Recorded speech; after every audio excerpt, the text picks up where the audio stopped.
This podcast is brought to you by partner Mint Mobile. Switch, save, and score with Mint Mobile and support Moore's Law at the link in the description. And then also use offer code BrokenSilicon to save 25% on all Microsoft software at cdkeyoffer.com. We'll talk about these sponsors more later, but for now, let's just get on with the show.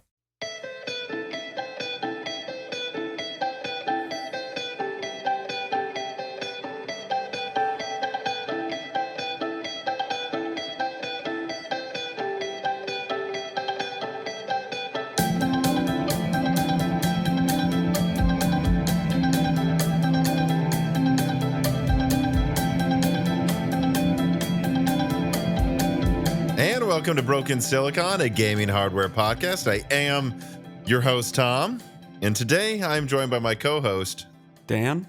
Did you notice the pause before I said host, Tom?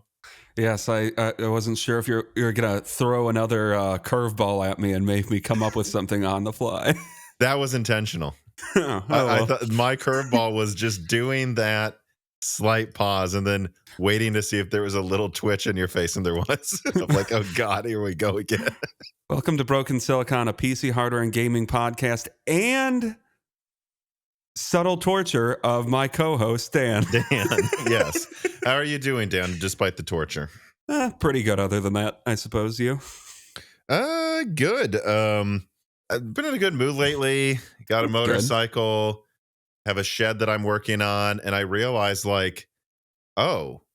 from moving, how would I put it? So from all of the chaos and building a studio at my old house, then moving to a new house, then building the new studio, then I haven't had my hobbies for 2 years because I've been too busy to have hobbies. And now that I have an excuse to go outside and build this kind of separate structure, legal, I don't think we can say it's a structure or whatever, but outside of my house and working on that right now. I want to put solar on it and then also store my motorcycle and then being able to ride that. I'm realized, I'm much happier if I have something I can plan every day to go out and build. I became an engineer for a reason. That isn't my normal job. And then also just some other extracurricular activity. Yeah, that's probably healthy. Yes, and then, I just haven't been doing that just because I've been too busy, and I'm oh my God, I'm not even. I've got to have something besides work and video games, which I guess that counts as a hobby. Well, video games. Well, it's part of your work, so it's not really a hobby, Tom. Yeah, you don't really work. Yeah, but I mean, I don't know. Have you figured out how to pop a sick wheelie yet on your motorcycle? So I used to have a Honda Grom. That was the easiest thing in the world to do a wheelie on, and now I have a Royal Enfield 650 Bear. And I haven't bothered to try because it's, substantially faster. And I know that if you were to do that wrong, it could be more dangerous. You might have a motorcycle on top of you in a half a second. And I don't think that would happen with this one. It's not an absurd one. But I have heard that some of the fastest motorcycles, probably Hayabusas or whatever, if you do a wheelie wrong, you can just do a flip up in the air because it has some of the craziest ones have nearly sports car horsepower, weak sports car to be fair, but sports car horsepower in something that you just hold on to. And if you pop the clutch wrong, you could just kill yourself. You didn't go for a 1200 cc or something, although it's a substantially bigger engine than your previous one. If I'm 650 3 times 125, 3 times bigger. Oh, geez, way more than 3 times bigger. 6 times bigger almost.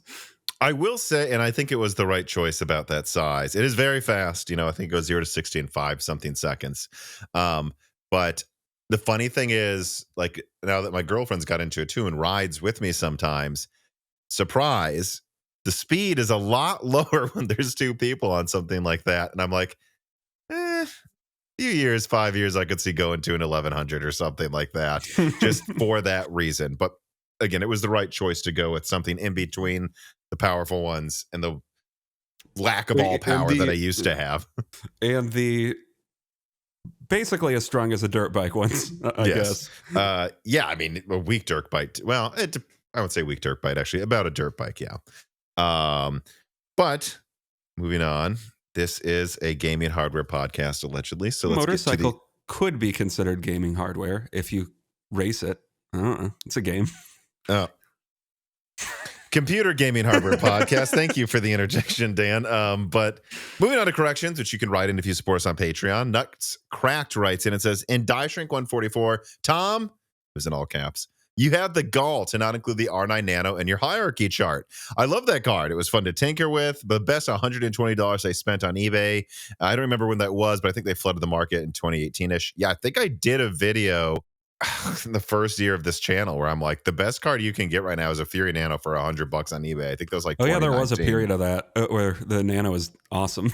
It was basically a RX 570, or even honestly, no, it's like an RX 590 4GB for $100. I mean, that's what it was. And anyways, though, Moore's Law Z hierarchy chart, link in the description, was just updated again. I feel like I'm going to have to adjust the 5070 from where I estimated just based on new information I'm getting actually, but we'll probably wait for 5070 Ti reviews at least before I do that. And yeah, I looked, there's no R9 Nano on there, but I think I'm starting to remember, I think that is one of the most crowded parts of the chart, ranking performance where is that between 10 tiers. Where is the Fury on the charts now? I actually don't remember. I have it placed down on the 9th one.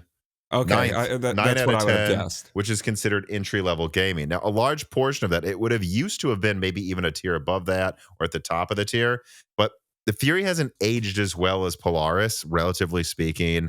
As half of that's that it only has 4GB of RAM. The other half is just an older architecture that doesn't age as well as Polaris did. But yeah, I mean, I consider that on the same tier as like, a 980 Ti or a 1650 Super or something like that. And that's just how things have aged out.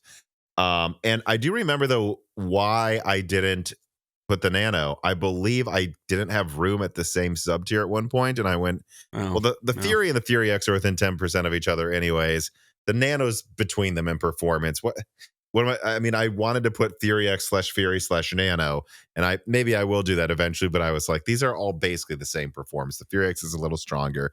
If you overclock and tweak the R9 Nano, you can actually match the Fury X. But then in some games, it just is as fast as that. But it's like, whatever. It's the performance of the Fury, so that's why it's not there. And if I'm remembering correctly, we didn't forget that it existed because, right, we put that in our cousin's gaming PC once, right? Yes, I don't remember the price I got that for when we built. It's pretty Jane cheap the PC. if I'm remembering correctly. It wasn't $200, but no, I it wasn't think, that. I think we got it in 2016 for like 300. 200. I thought it was around 200 that you got it for. I just would remember. I don't remember, but I remember it being like cheaper than all other options at the time, and it was an ITX sized graphics card, so we could put in this tiny case that we got her. Yeah. Which I don't know what has happened to that, but it doesn't really matter because at this point, what is it? 7 years old? Yeah, 8. I mean, Jesus. Diamond Cry writes in. Less of a correction and more of an answer to Dan's question about the popularity of Amiibos from Broken Silicon 294.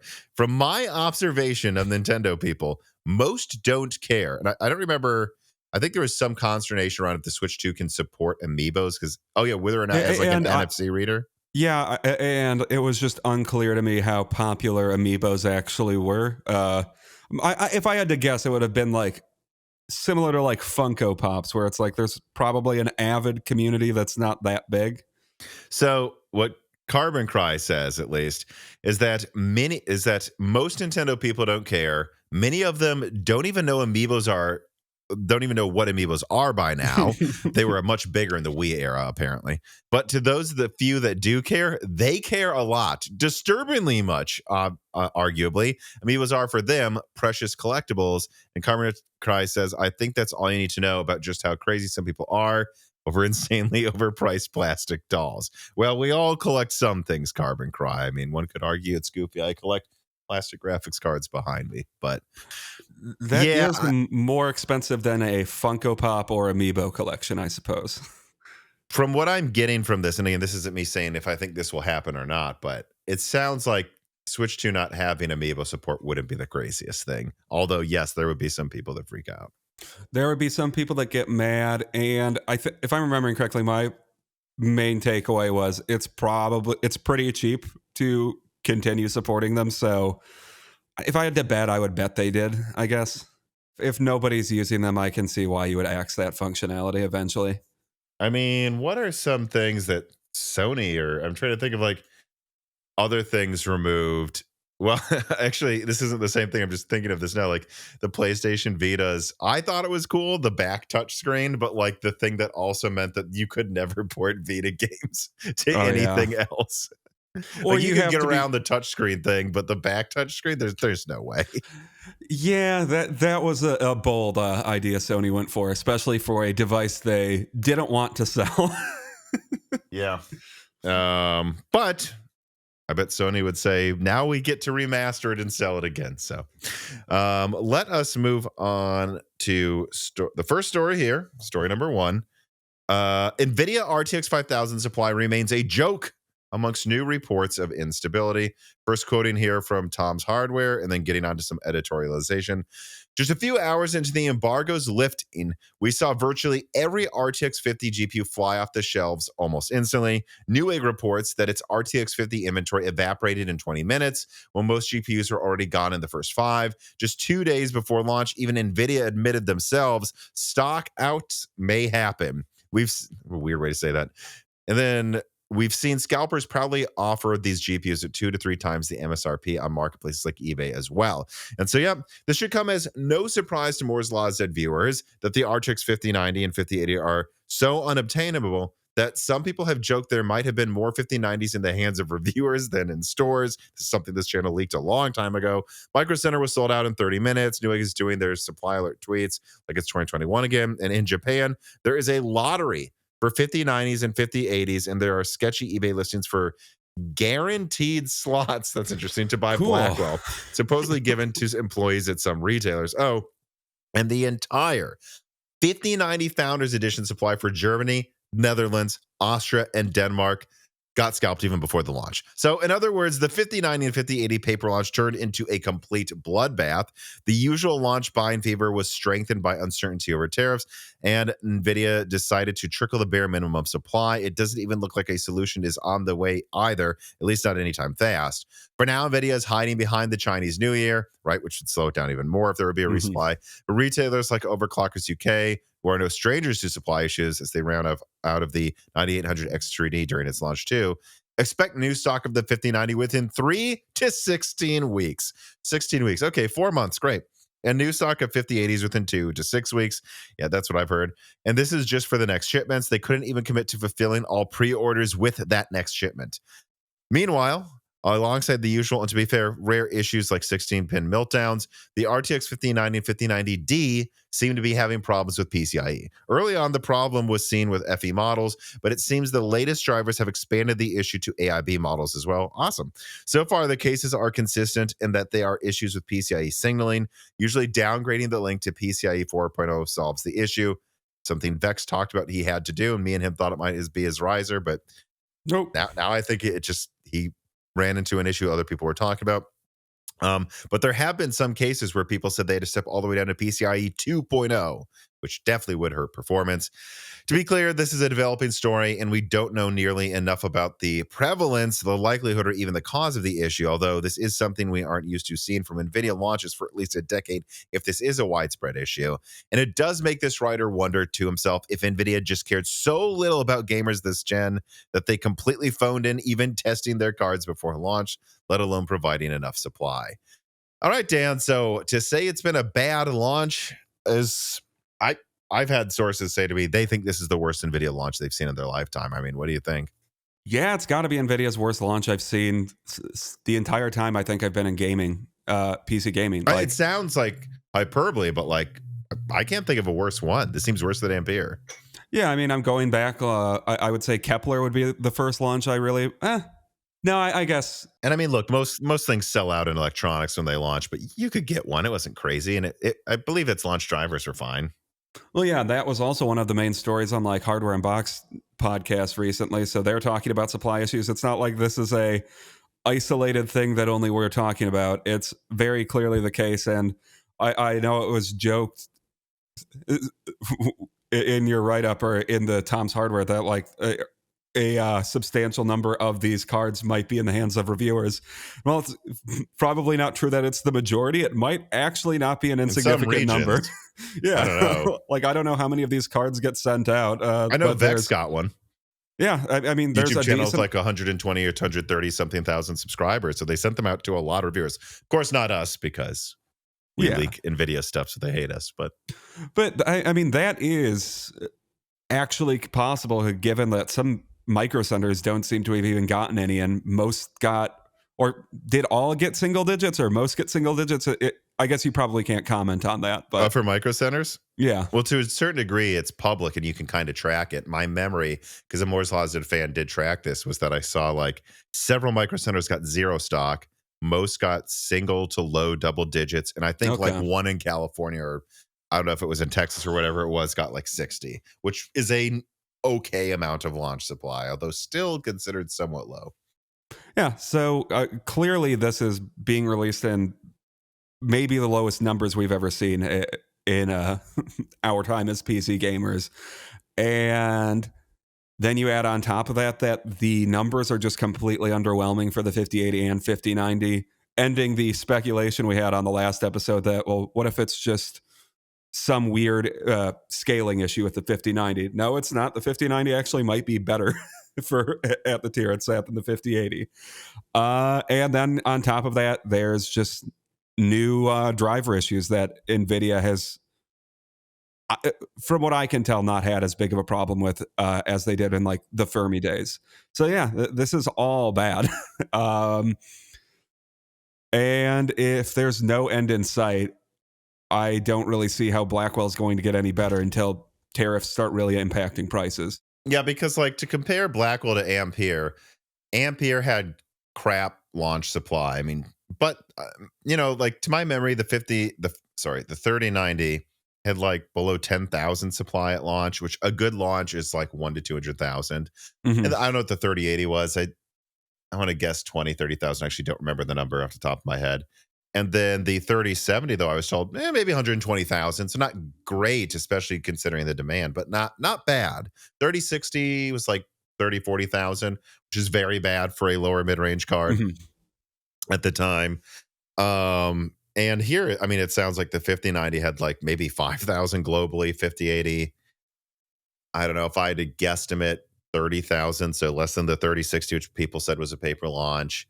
And then add on to that, all right, but at least Ampere had a ton of demand. There was a mining boom. Sure, there's an AI boom now, but I don't think most AI developers are going to get the 5080. And we have so I don't know. I mean, when you consider that, like, at least with Ampere, we had more excuses, and they did make a shit ton of Ampere cards eventually.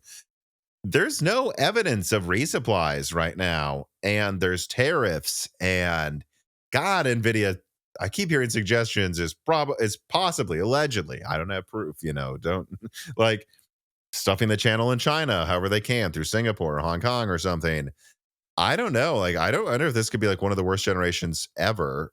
And maybe everyone will forget in a year if supply gets better, but I don't know. It's just like underwhelming performance, instability at launch, seemingly no attempt by Nvidia to supply a reasonable amount of cards for months, and now there's tariffs. I wonder if this will be an ignored generation.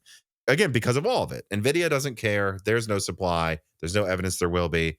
Even if there is tariffs, make it worse.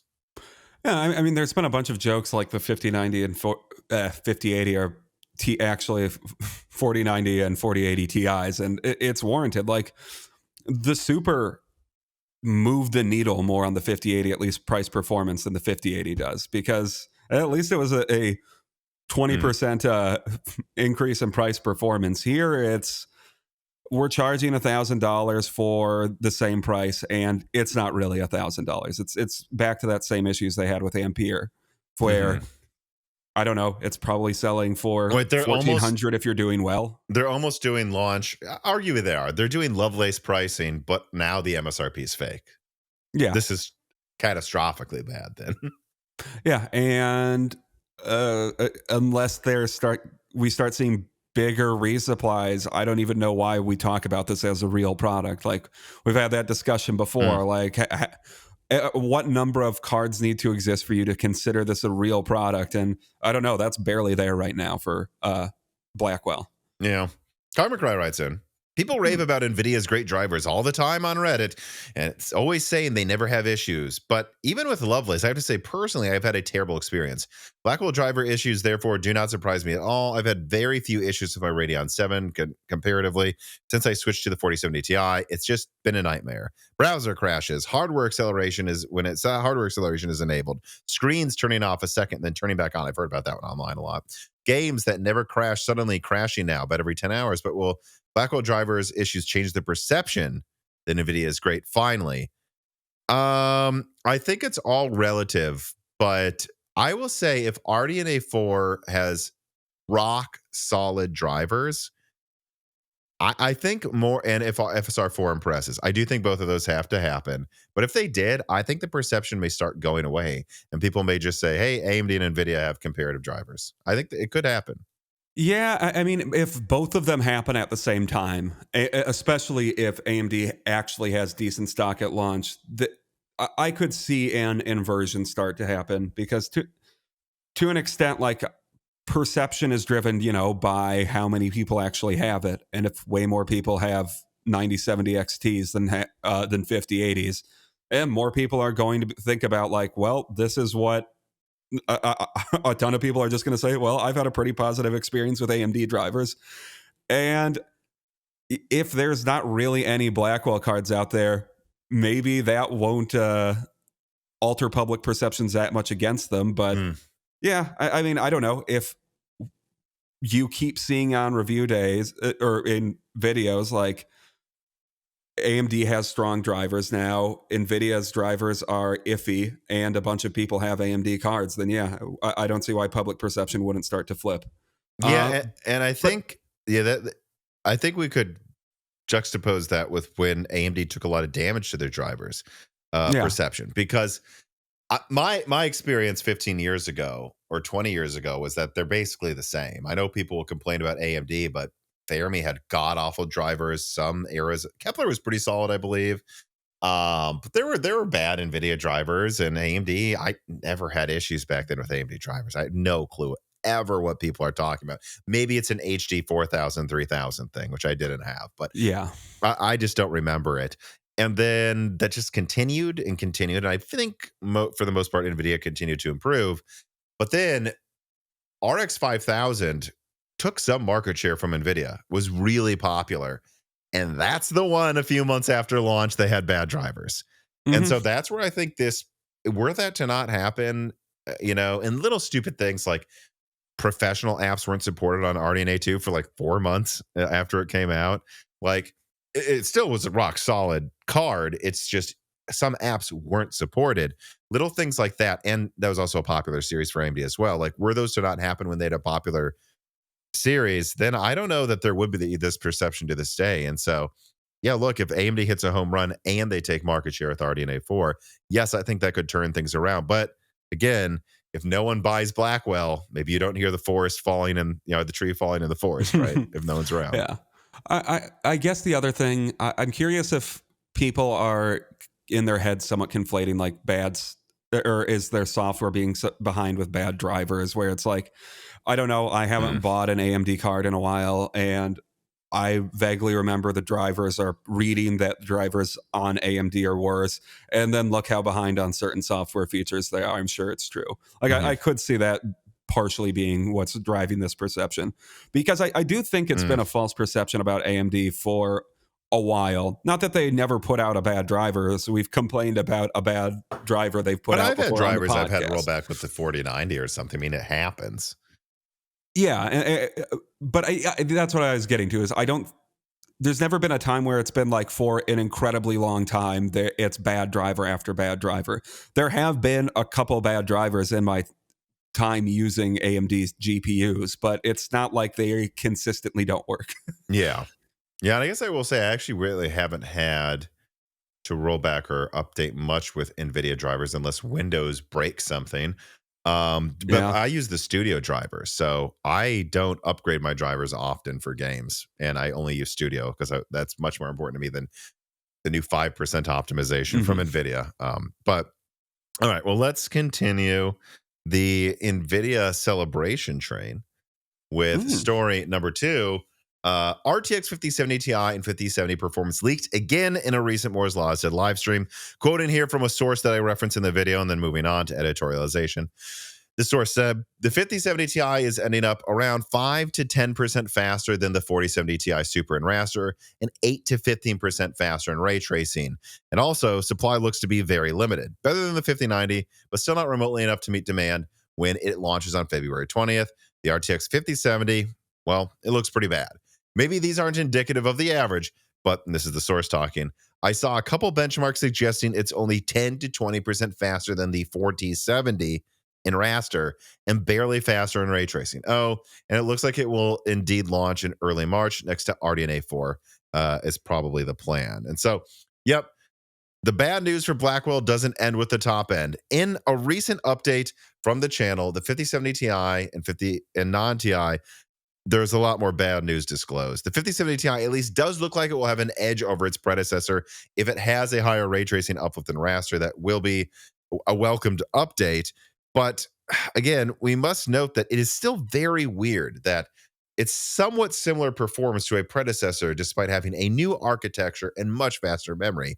And this okayish performance also needs to be balanced by the understanding that it's probably going to have bad news, a bad supply as well. And remember, this uses the same die as the 5080, so I don't know why the supply would be significantly better here.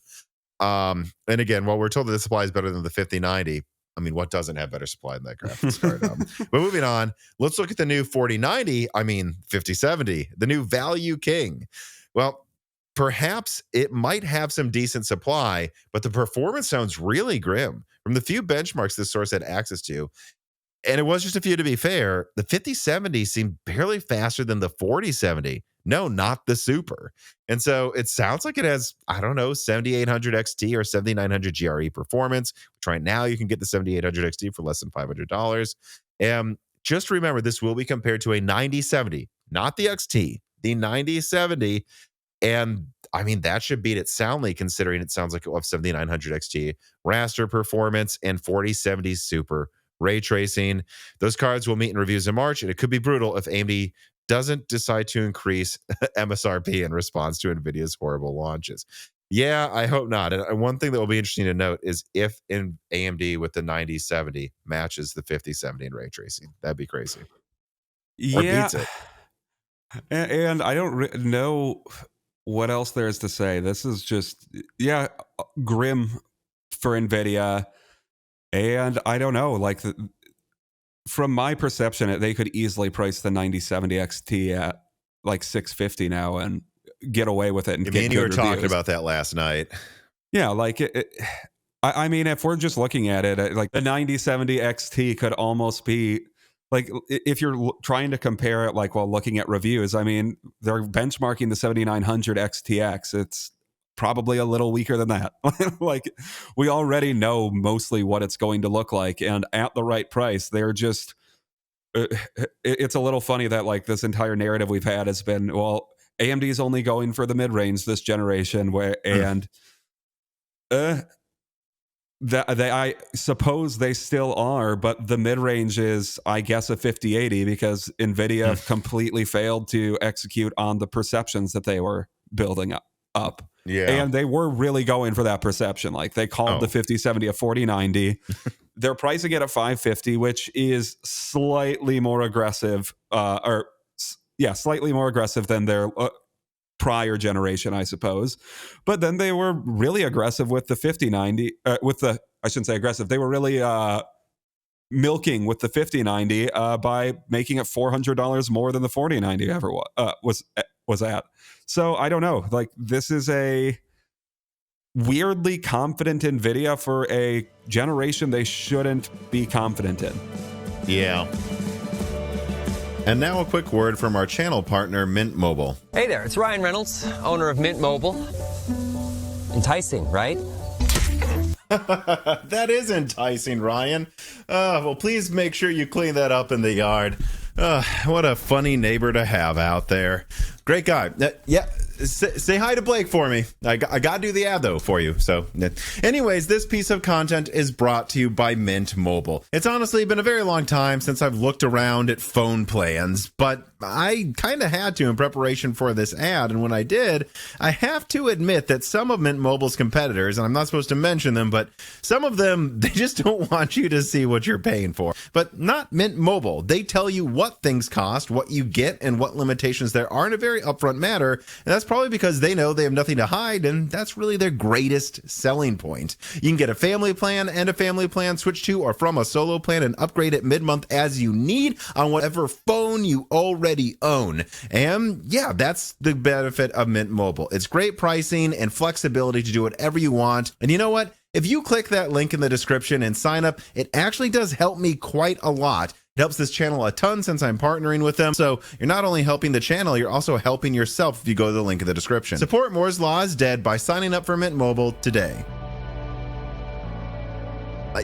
When it comes to the pricing, I know there's been very vocal people in Moore's Law at Discord and in the comments saying $400 or DOA, $500 or DOA. But like in the last live stream I did, near the end of the video, I was like, you know what, let me ask you guys in the live chat, assuming the 9070 XT is around a 4080, assuming FSR4 is okay and okay supported around launch, and assuming there's no driver issues. And remember, 4080, so 10 to 20% faster than the 5070 Ti, is $600 fair? And like 90%, 95% were like, more than fair, more than fair, more than fair. Meaning, I think 650 they might be able to get away with.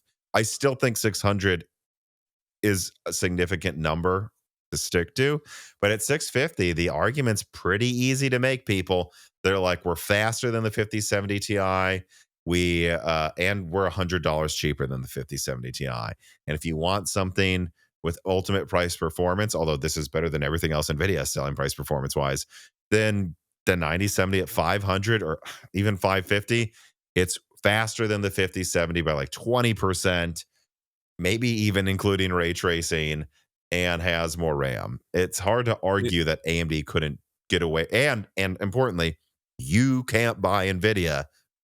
Like, so anyone who wants a 5080, the 9070 XT could be within 10 or 15%, maybe 5% if they pull a rabbit out of a hat. That's close enough to a 5080 that I think a lot of people would just get that. And once you start comparing that, you're like, dude, we're like 350. Actually, we're half the price because 5080s are going for like 1400 on eBay. So like, and that's the other thing about this too, is like, guys, you can't even buy the 5080. So if this is 90% of the performance for half the street price, I don't know. It's hard for me to argue why they wouldn't do that. Although again, I think at least one of them needs to be 500 or something. Yeah, I think the 9070 could really be killer this generation with having a RAM advantage over its competition. And I was going to say, that's the one thing where I could see the 9070 XT faltering is, okay, you're trying to pit it against a 5070 Ti or 5080. The one thing is it doesn't have a RAM advantage, which at 650, like it would be a lot more convincing over like the 5070 Ti if it had like 20 if it could have 20 or 24 gigs of RAM, which leads us to our next or my next thought, our discussion on like a 32 gigabyte 9070 XT that could be really popular. Yeah, that's when I think you can get away with some higher prices too. Like just price it the same as a 5070 Ti if it has 32 gigabytes to be a joke. But yeah, I don't know. I continue to think AMD should go. Yeah, I continue to think 600, 500 is probably what they should do. And if they do 650, they should still keep the other one at $500 just to have that 499 anchor right there. I was just going to say, I don't know how much of an advantage having it like at 449 or something. I think 499 is just the magic number. We saw that with the 7800 XT. And again, it depends on supply. Like if 20% of the supply is going to be or even a minority, 40% is going to be the 9070 XT, I just can't help but think that like it doesn't matter if it's 650. I'm not saying I want it to cost more, everybody. I'm just saying I don't know if it really makes a difference. Like ultimately, most of the supply will be a $500 card that crushes the 5070. like for the people that want the best AMD or don't want to pay $1,000 for a 5080, I don't think the $50 is making a difference from 6 to 650. No, probably not. I mean, it's still $100 cheaper than its And that's a competition. very round number. People online can go, dude, it's a Benjamin cheaper and faster. Why would I get the other one? You know, Jensen Wang, No AI Bubble, writes in and says, using Tech PowerUp's average clock speed data, it shows the 5090 getting about 3% higher performance per flop over the 4090, and the 5080 getting about 11% more than the 4080 Super. Average clock is reported for all their 1440p review data. So Blackwell is revolutionary. The 5080 and below are simple extra revolutionary. But joking aside, I just think this is still shocking because you go, well, you know, look at the 5080. It is an improvement. It's 11% more performance per teraflop over the 4080 Super. Yeah, it has 30% more bandwidth. That's where that's coming from. I don't think the architecture, I mean, look, this is Lovelace 2.0. It doesn't seem to do any improvement on it whatsoever.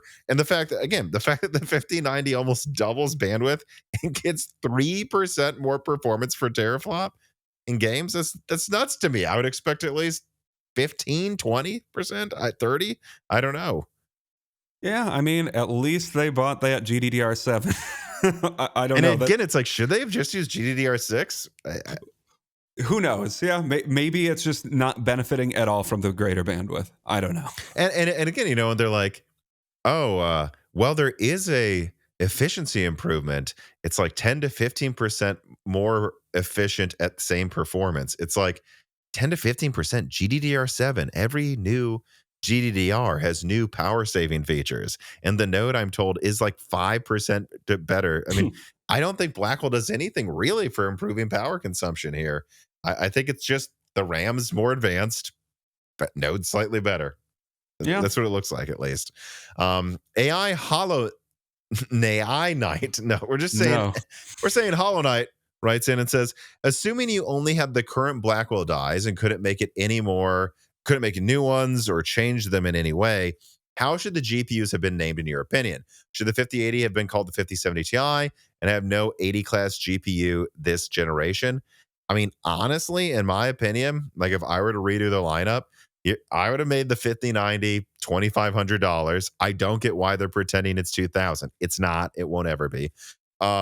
And then the 5080, if it's going to be 1,000, it should have 24 gigabytes of RAM, which they can do at GDDR7 now, everybody.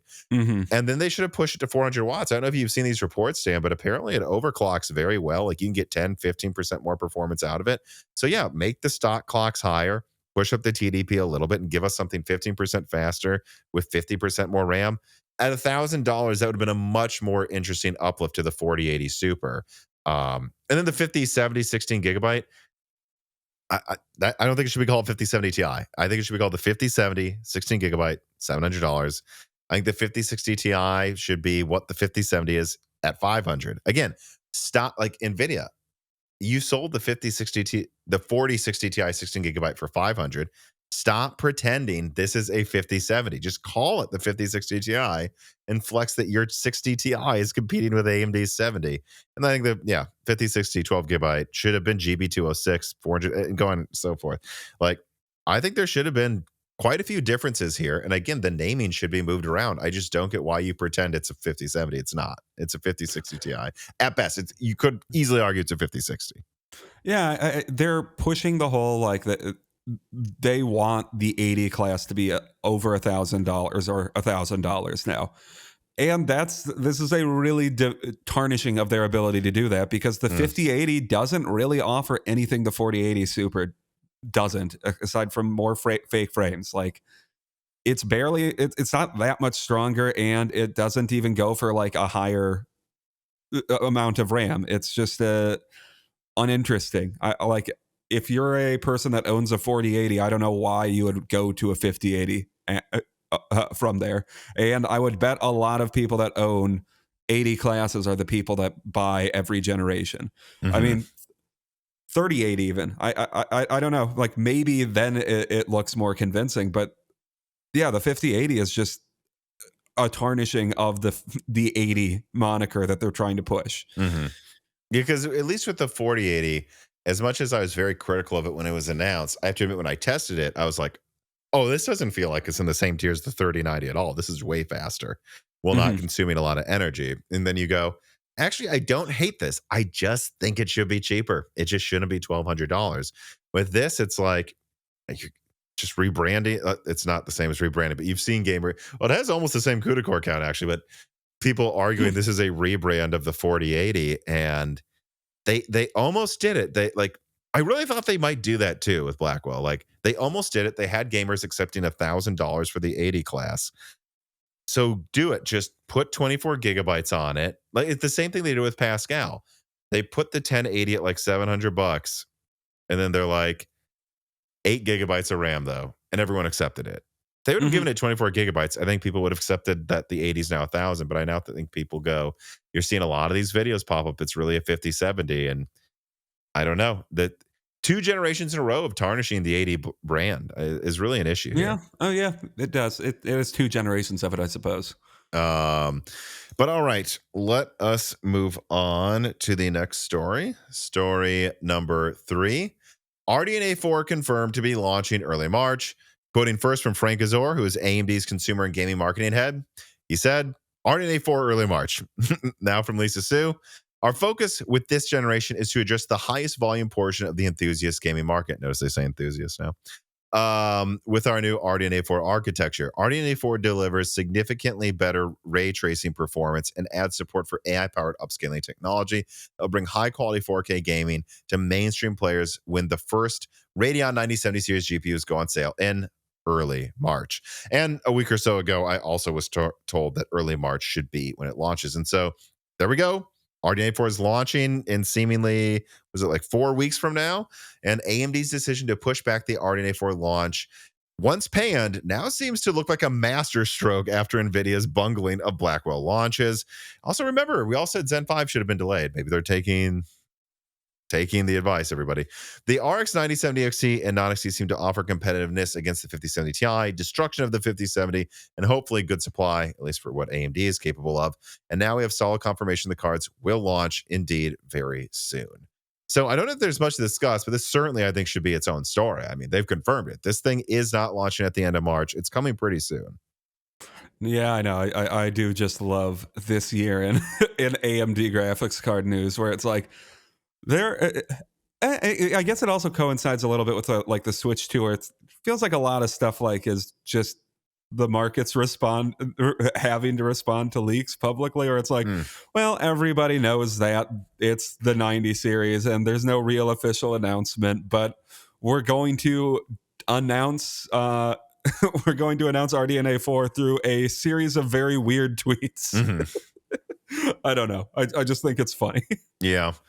Yeah. I mean, I think I'll know pretty firm supply information within a couple weeks, within a week, actually, I believe, because Mm. this coming week when this podcast comes out will be a lull week, I suppose, although I'm hoping to have a bunch of Zen 6 info out, as we'll get to later in the episode. But in addition to that, 1 week later, we get 5070 Ti. And then I think just 2 weeks after that is RDNA 4. So again, you see what I'm saying, Dan? This is the thing where people are like, AMD not launching in January is a blunder. The company's going out of business. Radeon canceled. And it's just like, time moves so fast lately, guys. Give it 1 month. No one seems to care anymore, right? It's going to launch when it needs to, I think, anyways, because NVIDIA's not competing at that price point. Realistically, maybe this whole gen. We'll see. I don't know, but Yeah. If AMD really does think that this is going to beat what Nvidia has to offer at the same price points, it does only benefit them to launch just after. So you can, when they're doing all of their comparisons, you're comparing it to a 5070. You're not comparing it to a 4070 or 4070 Super. And NVIDIA does not have to do that because they own, I don't know, 85% of the market. They get to compare it to their previous gen because that is what people typically do with how dominant they are. But AMD has to be compared to the latest NVIDIA. So they kind of need those reviews out. And if they had a feeling that NVIDIA reviews will be bad, and they have been, might as well let them get a cycle of bad reviews, then go out there. Yeah, because like even though the 5090 has been pretty thoroughly panned by reviews. It still is Nvidia lapping AMD. So they're still showing a performance gain, even if it's just an unimpressive one. Yeah. Endless Logins writes in and says, armchair CEO moment. If Radeon has a true winner with the 9070 XT and 9070 and the prices are reasonable, they should send out 1,000 GPUs to streamers, reviewers, influencers, charity raffles even, and then let everyone watch their favorite online personality talk about their great Radeon GPU. Would that impact them financially where they would even care? Would a 5% market share increase recoup the cost? I think it would help. I think they should do that. AMD never sent me a graphics card. Send it to Dan. Send two graphics cards. Like, it could only help you to do that and send it to every notable YouTuber, some people on TikTok around by then, like, what's going, like, whatever, like, send it all out. Having said that, if they don't or have trouble doing that, it's not a matter of that cost them. They waste 1,000 times. What is it before markup? 50,000, like $60,000, I guess. Oh, like but that's 1,000 times 400. So, like, it's not nothing. You might be, before markup, wasting like $500,000 or something. Is it absolutely worth it? I think so, but I don't think that's the issue. It's just, do they have the supply infrastructure and like the contacts, the sales reps? Hardware in Box has a person they talk to at AMD. Do they have the ground game to get out there and not only send those cards out to, for example, people like me who are a fraction of the size of Hardware in Box, but then also answer my emails? Because that's the thing. Like, in Hardware in Box, like Vex told me, like, he will email NVIDIA and go, I'm having issues with the PCIe slot. Someone responds quickly. So if they don't do this, it's not that they can't afford to send out free cards. It's that they just might not have someone who has a job doing that or something for enough people. Yeah, that would be creating a lot more work for the marketing team. And if you're not, like, I guess, like, practically speaking, if you're not prepared to deal with, I don't know how much more communications that would take. Like, I don't know how many reviewers they sent it out to already normally. Yeah, that could potentially be very bad. So, like, if that resulted in like every reviewer, or if that resulted in like 20 reviews of something where people are like, they sent me a broken card and they didn't respond. They didn't ever respond to me. So they have. I think they should try to do that, absolutely. But I do think they have to. And really, what they would want to do is piggyback off AIBs and like pay the AIBs to send the free cards, so the AIBs have to answer your emails or something. Oh yeah, well, and the AIBs already do send out cards. Yes. So yeah, I mean, look, but they should really only send out as many as they can afford to answer emails to, and I don't know what that number is. Yeah. No News writes in with news and says, with the 9070 non-XT looking too powerful to stay below $500, is there room in the RDNA 4 product stack, do you think, for a lower cut of the of a 48? Say, instead of 56 compute units with the 9070, which I have documents showing 56 compute units. I'm sure it's on boxes that people have leaked by now. Do you think they could maybe have a model that's 40 or 48 compute units and maybe, I don't know, less than 200 watts between the 9070 and this presumed 32 compute unit 9060 XT? I hate to say it, my suspicion would be, if this product were to exist, it would be a 9070 GRE 12 gigabyte with like 52 compute units. Like, these dies aren't that big already, going from 64 to 56 compute units. You're like, what? It's cut down 15% or something, not even 20. Around that. But that's still not like 10%. It's not like a 60 compute unit model. And so I don't know how much will be left for something below that. I don't think they're going to want to, again, let's assume it's $600 and $500. Even if it was $650 and $550, although I guess that might make it more possible. Like, I don't think they're going to do 16 gigabytes for a third model. So my guess is it would be 12, but that will be less than, I think, the 9060 XT, 16 gigabytes amount of RAM. And so where does that fit? 9070 GRE 12 gigabyte for $450 or something is my guess of like the absolute drag yields happening a year from now. So I could see something like that happening, but I very highly doubt there's like a 48 compute unit, 16 gigabyte card they're going to launch between like the 9060 or something, or 9060 XT. But the 9060 XT is already confirmed, I think, to be Navi 44. So no, 9070 GRE. I don't know. Sounds like Maybe. something AMD would do, doesn't it? Yes, we live in the never-ending year of the golden rabbit. The never-ending year of the golden rabbit. AMX Pro Plus Ultra XTXX writes in, it says, assuming RDNA 4 is as good as rumored and Blackwell on laptop is as bad as the two desktop cards we've seen, and I think we've seen videos come out showing that like the 5070 laptop might be like 5-10% faster than 4070 laptop. What else does AMD have to do to get OEMs to add their GPUs to laptops? Supply. They have to be able to guarantee to OEMs they will receive on-time shipments of the volume they want consistently. This was a huge problem from AMD years ago. I don't remember who it was. I want to say it was a GPD. It was some smaller boutique company that said they were canceling their AMD counterpart of a laptop because they couldn't get more than 50 APUs. Like that, AMD's had this issue where like they go to OEMs and like Intel will be like, yeah, we'll get you, I don't know what it is, right? We'll get you 100,000 i7s a month and it'll get there on time. And AMD is like, oh yeah, we can get you Rembrandt. I think it was Rembrandt when this happened with that person that example I brought up. Like, we'll try to get you 1,000 the first month, hopefully that much a month later, and then it's a month late, it's 500. It takes a year to actually launch their APUs. Like, that's what it needs to happen here. And so far, it seems like AMD's better at it, but the same thing will need to happen with their GPUs. If Alienware says we want 100,000 9070 XTs a month, they're going to say, you know what? Screw do it yourself. You better get us those. And AMD's going to have to be able to prove they can do it. So that and bundling with their CPUs. Again, I think when people talk about like success of graphics cards, it's like 7800 XT did very well in do-it-yourself. From what I've been told, in do-it-yourself, outselling the 4070 series for months. Maybe not now, but it was, and that's crazy that you could outsell a 70 series from Nvidia. But at OEMs, it's a yes or no. Like, do you have all these contracts or not? And it's not because they don't have good products; it's because they don't have good relationships or logistics. Well, yeah, it's a big dip. The relationship you have with the company is a lot different than a OEM would. You buy a graphics card once every probably 2 to 4 years. That's a lot different than I need a bunch of these. Yeah, and they better be here on time. And if AMD is unreliable, at a certain point, being the most performant at a certain price point doesn't matter. Exactly. That's it's a commodity. It's just the flow of like grain for feeding people at a certain point to these companies.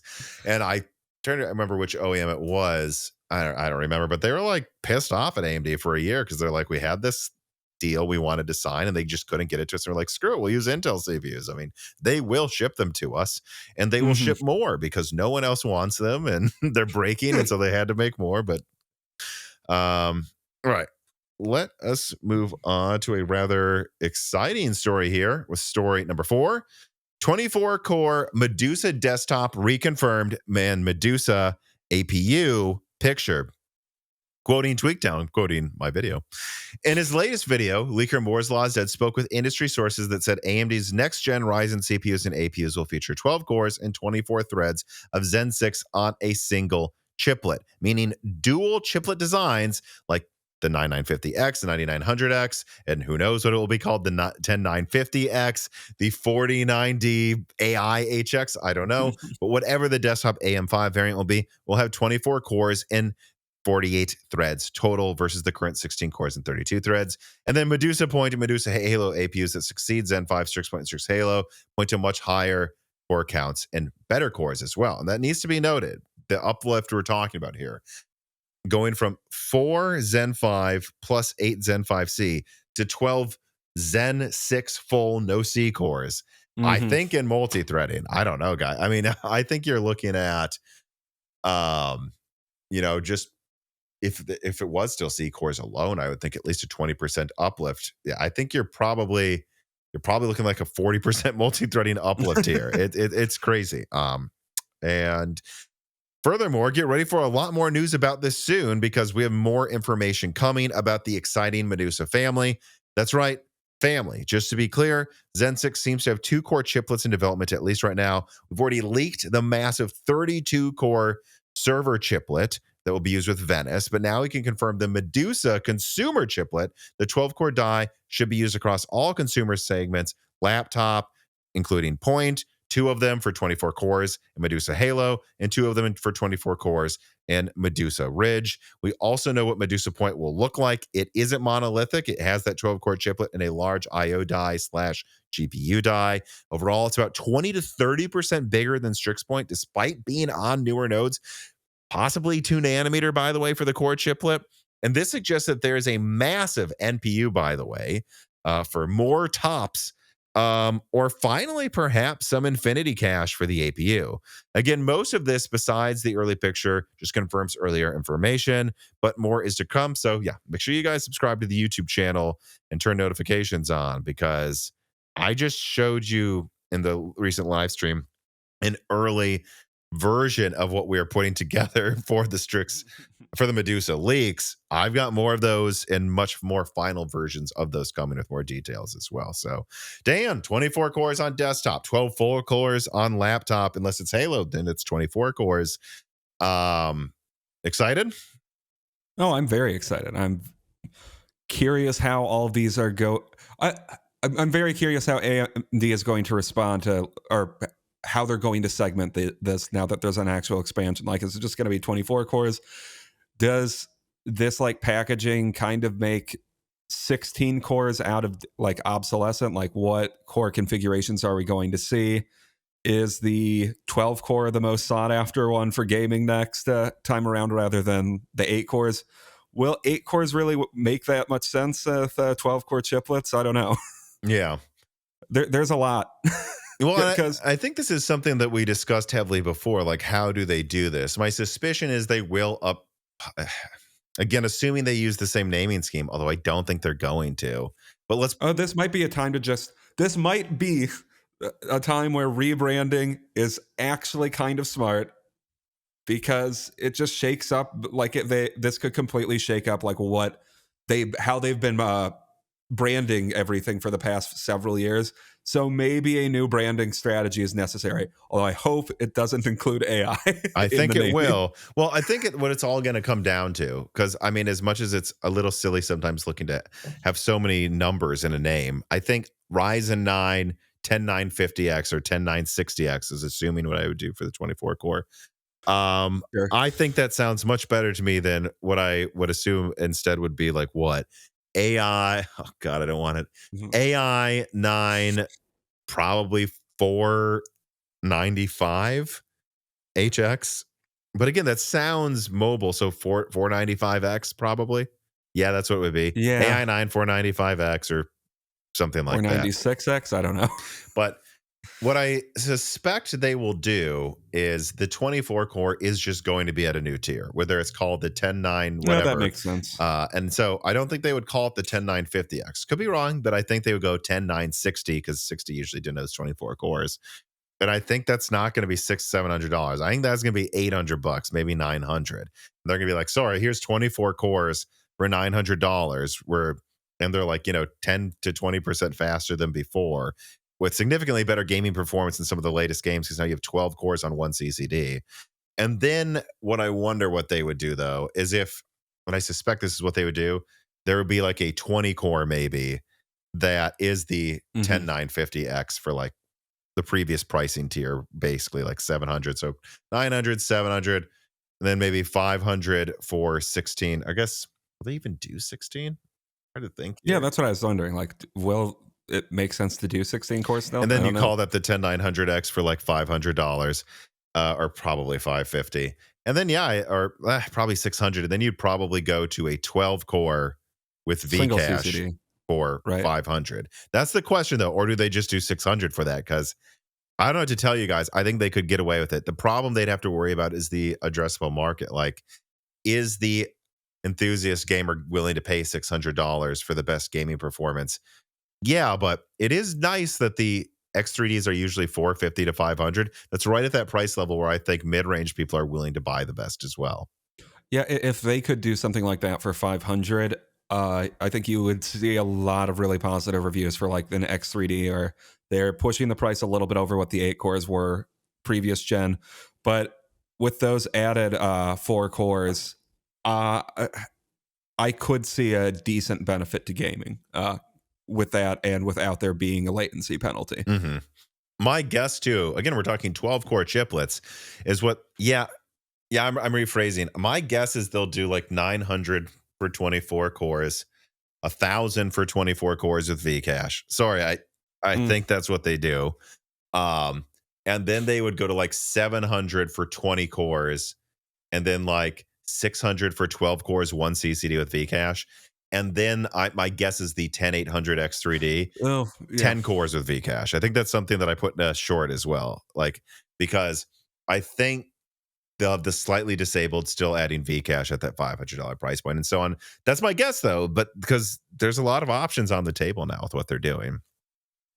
Yeah, I'm just curious to see how they're been. Like, do they disable these to the CCDs to 8 cores or 6 cores and what not, or do they just do like 10? I'd say there'd certainly be 10 core yields, but I know the die size, it's only 75 millimeters squared.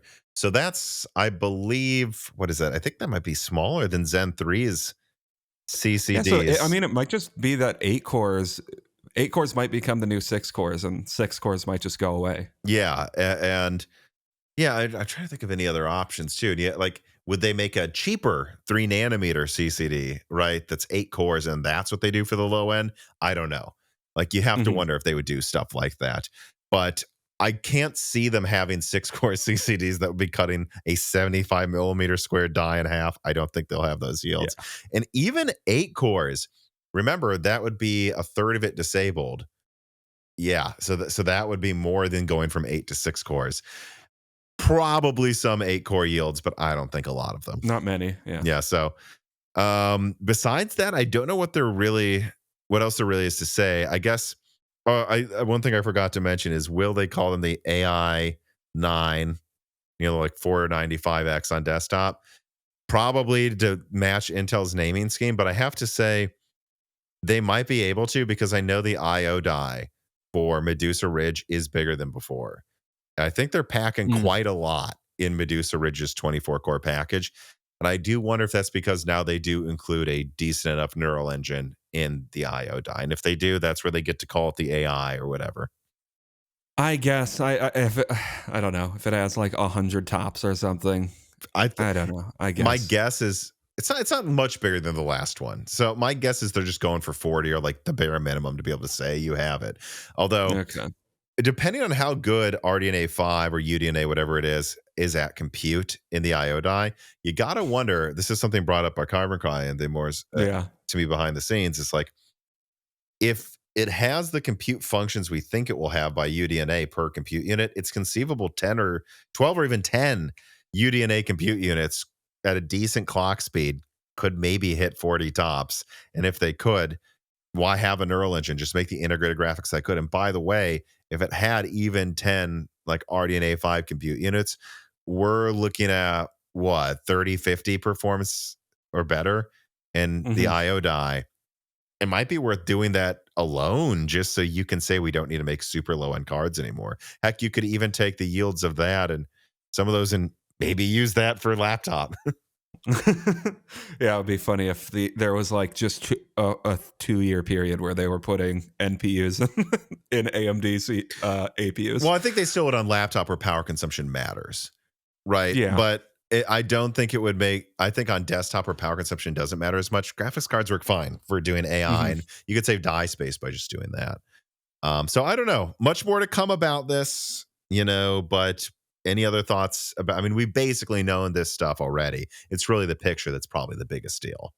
Yeah, no, not much else to add, but cool. Yes. And I'm excited for more leaks. I think this is going to be TM. This is the one to wait for, probably. But although I don't think you should wait, because Zen 5's dropped in price so much in tariffs and so on and so forth. But I think Zen 6 could feel like a Zen 2 moment. I think it could. Mhm. Blowmage writes in and says, "Hi Tom, any news on AMD's ARM chip designs like Soundwave?" No, and I believe I did even reach out to a couple people before we started recording, but I haven't heard anything back, and I just haven't been asking about Soundwave for a while here. So my understanding is still a project. Nvidia seems to be getting ahead of them with their digits family of APUs, if we can call it that. But not much buzz or no. I haven't asked, and no one's really said, "Oh, by the way, something crazy has happened in for a while." Not many waves coming out of Soundwave right now, Tom. No, not a lot of sound waves coming out about Soundwave. All right, now switching gears to something else that might be surprisingly encouraging from Intel. Again, TM. This piece of content is brought to you by CDKeyOffer.com. Near the end of 2024, Dan built a new PC with a fresh install of Windows 11 on a blazing fast Gen 5 NVMe SSD. And of course, that code for Windows 11 came from CDKeyOffer.com. And we've been using CDKeyOffer.com at Moore's Law Z for a very long time. I use it for my office software on both my desktop and my laptop, and that's because they're reliable. They've always been there for us, and they offer reasonable prices for Microsoft products that are usually set, in my opinion, at monopolistic pricing. And you know, they're actually having a big sales event for New Year's right now. So if you're looking to get the best pricing on Microsoft software or games or other products on their website as well, please show support for a company that's shown support for the Moore's Law is Dead team and community for years by using offer code BrokenSilicon to get 25% off all Microsoft software and DieShrink to get 3% off everything else. So support Moore's Law is Dead by checking out CDKeyOffer.com today. Rumors of Nova Lake having insane core counts and Air Lake refresh being resurrected swirl. All right. Redditor Exist50 is being quoted by Tech Power Up and Video Cards here. And this person says they believe that Intel has shifted all compute dies to TSMC for Nova Lake for manufacturing after a change in plans. The initial designs had an 8+16 die on TSMC's N2P node and a 4+8 die on Intel's 18A node. Exist50 seemed to have an inside track knowledge of these product ranges. The person continued, Nova Lake has a unified hub/SoC die across mobile and desktop. So yeah, the baseline there is 4+8+4.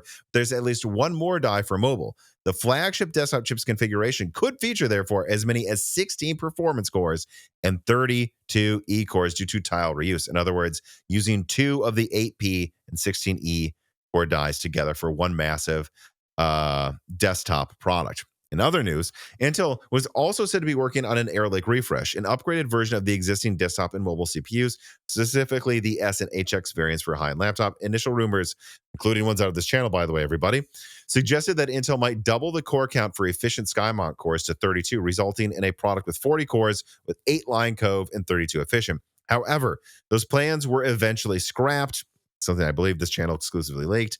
The latest rumors about Air Lake refresh suggest that Intel would only upgrade the MPU portion of the chip, again, out of this channel, including a newer neural processor than what is currently offered. The existing MPU delivers up to 13 tops, which is pathetic, while the upgraded version can reach up to 48 tops and is found in the Lunar Lake series. Presumably, this NPU would also be used for Air Lake refresh. And so there you go. Undoubtedly, the most exciting part of this Intel update is Nova Lake. An unknown to us Redditor seems to have leaked Nova Lake configurations. They claim all CPU tiles are made at TSMC, so the Intel fab dies are scrapped again. And there is an 8+16 tile and an 4+8 tile. The top config then should have two tiles. The Redditor was also co-signed by Twitter user HXL, whose tweets about almost every rumor, it seems, and Jakin, who seems to have sources at Intel, but is newer and therefore unproven, although I've noticed this person be right before already. Meanwhile, the more established Weibo leaker Golden Pig Upgrade modified their own earlier leak that Air Lake refresh was canceled, suggesting the plan may have indeed been resurrected. So, yeah, all this could be happening, but temper your expectations because Air Lake refresh to this day may just be modernizing the NPU and slight clock speed increases. And I also want to note here, the main reason I decided to discuss these rumors is I myself, and I don't know if I ever said this publicly, was told about 16+32 core Nova Lake designs a while ago. And I was told that there was a 12+16 core Meteor Lake desktop that was canceled that was using just 2 6+8 Meteor Lake tiles. So this rumor makes sense to me if it's true. And there is enough buzz around here on some people I've noticed be right before where I'm like, yeah, I don't know. Maybe Intel is bringing whatever it was, like a 52-core total desktop chip in 3 years, and maybe Air Lake desktop is back on. Although that would also mean bad news that Panther Lake desktop's probably canceled, and I think Panther Lake desktop sounded much better than Air Lake, but I don't know. I mean, to me, Air Lake refresh is mostly boring still. Nova Lake actually using 2 tiles though, and bringing high core counts again. Well, it's not that there's low core counts, but high core counts with the loss of hyper-threading is interesting. Mm-hmm. But yeah, I don't know. Good news about this. I don't know about this Exist 50 guy though, Tom. Yes, I don't know who this person is. So don't take this as us condoning these rumors, because I don't know for sure if they're true. What I do know is they do line up with what I've heard Intel's done in the past, and people with some credibility have also commented on them.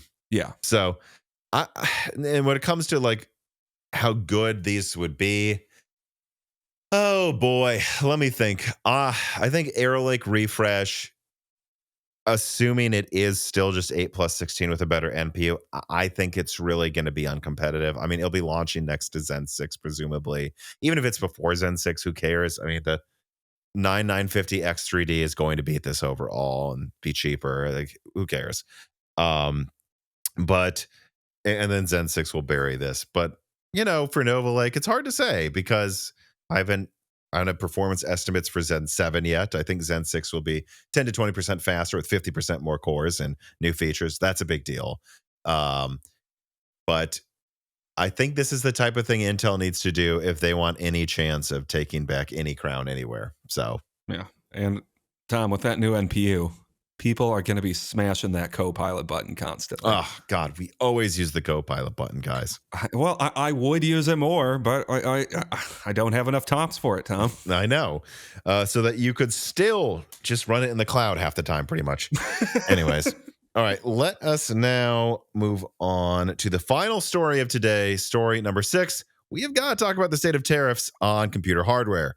First, quoting from Tom's Hardware, ex-user Jordan Grusling asked Newegg, did the pricing go up on the 5080s? And a quick reply that has since been deleted. Newegg wrote, yeah, tariffs. The U.S. retailer later provided a lengthier response after deleting the response and said, to add clarity, some graphics card prices have increased due to a number of factors that are unfortunately out of our control. Joe Rogano, another ex-user, questioned the place of origin of Newegg's Blackwell GPUs, asking the store, aren't these GPUs coming from Taiwan and Vietnam? Also, that's where there shouldn't be any tariffs. And Newegg replied, our GPUs are from China, but eventually erased that tweet as well. And we'll get to the confusion here, though, later. But PC Mag writes, ASRock told PC Mag in an email, as for the 10% tariff applied to other products like GPU cards, we need some time to transfer the manufacturing to other countries. Moving manufacturing out of China will enable ASRock to avoid the 10% tariffs and future levies. Trump has repeatedly signaled he plans on using tariffs to pressure companies to bring their manufacturing to the U.S. ASRock noted that it plans to work with manufacturers in Vietnam and Taiwan.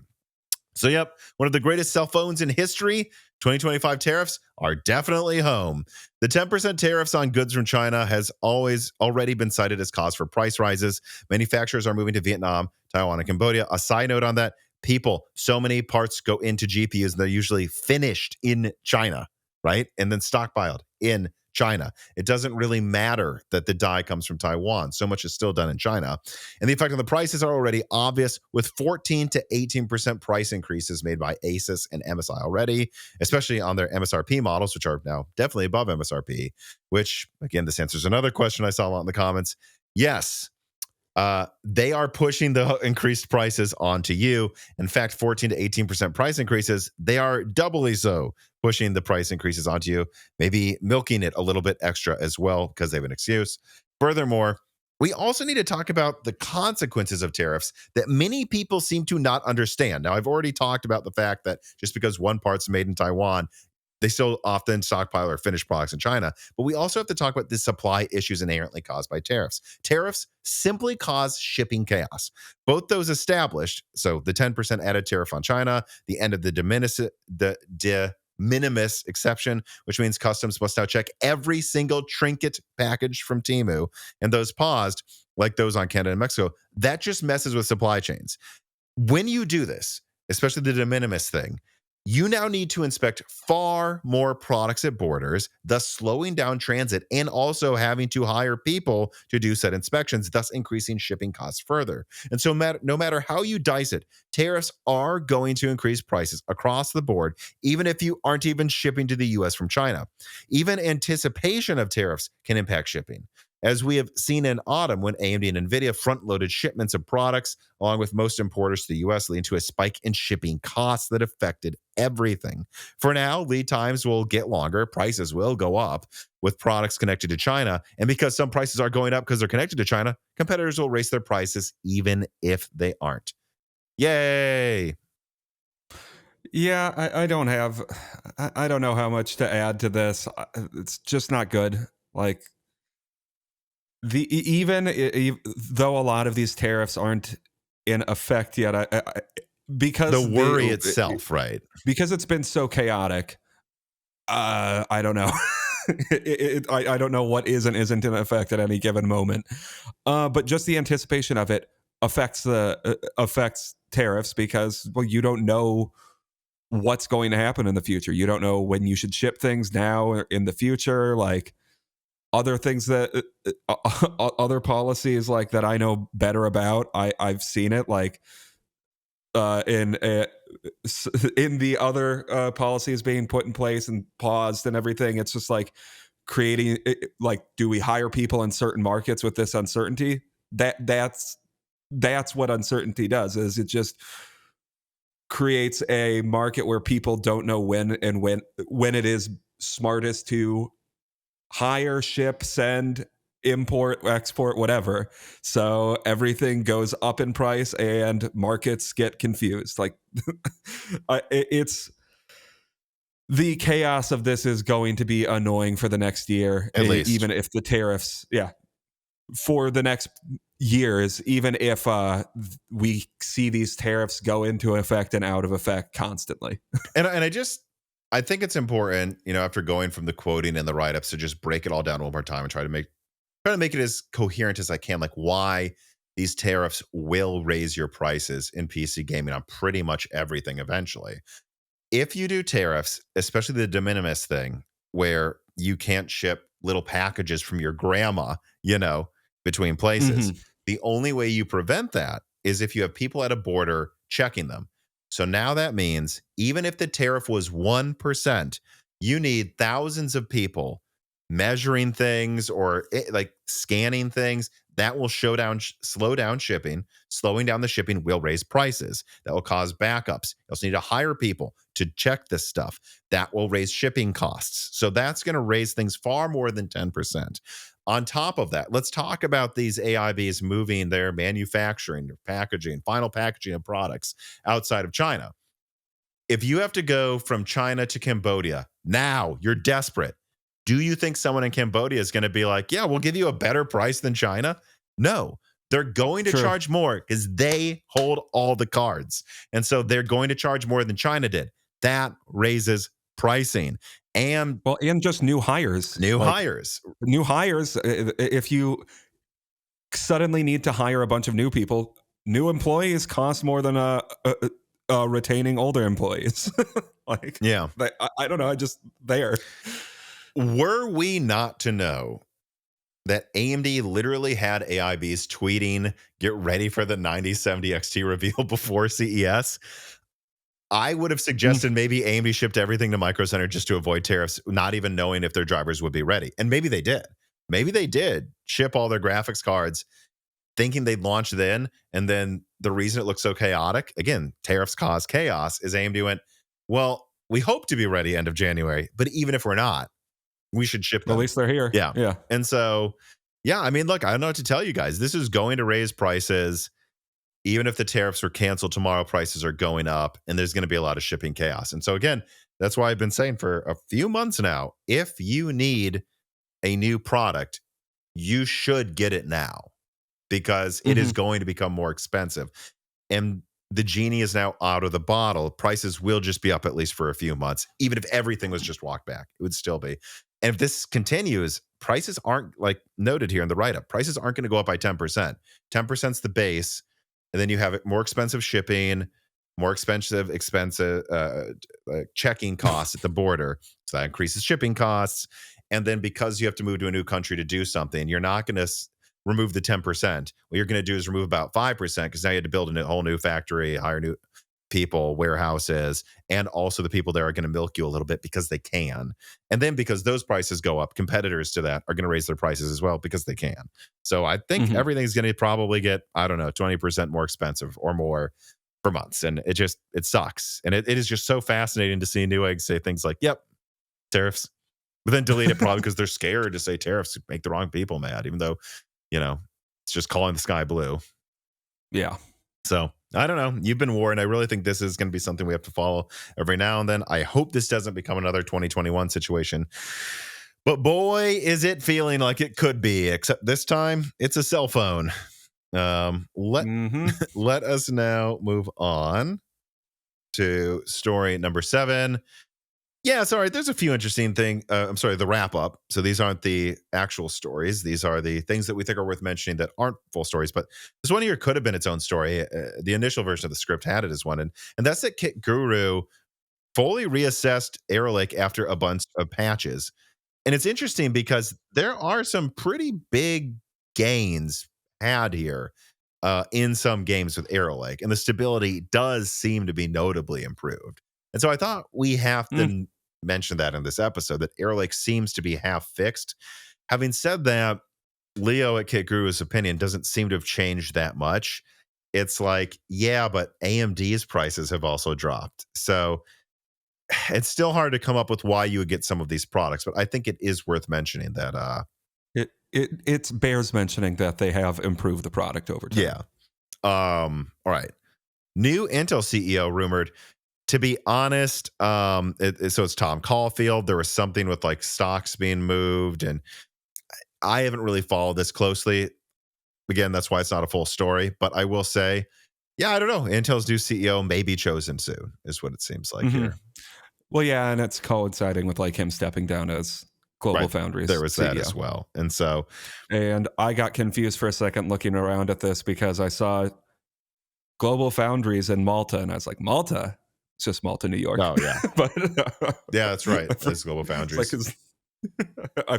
I either forgot or never knew that Global Foundries was in Malta, New York. Yeah, and I think maybe it was Carbon Cry. Someone I saw pointed out, actually, this might be a really good choice for a CEO. I mean, he took over, I believe, Global Foundries, and Global Foundries was failing to keep up with TSMC in manufacturing, but righted the ship, righted the budget, and now Global Foundries, look, they're not cutting edge anymore, but they are profitable and successful, and they're doing great. And yeah, that's what you need with Intel. You need someone who's going to come in and go, we're not number one, okay? And we need to just make things get back on track. He might be the right type of person to do it. Oh, yeah. Soldier Killer 78 writes in and says, Intel was set to release a new AI chip called Falcon Shores late this year to replace its Gaudi 3 accelerator, but interim co-CEO Michelle Johnston Holthus said on an earnings call that this would no longer be happening. So yeah, another one of these is canceled, Dan. Meaning customers will now need to wait for a later version called the Jaguar Shores. Is one of the headlines from Intel's newest earnings. They don't have the resources to develop high AI performance anymore. Is this the end of Intel's AI ambitions?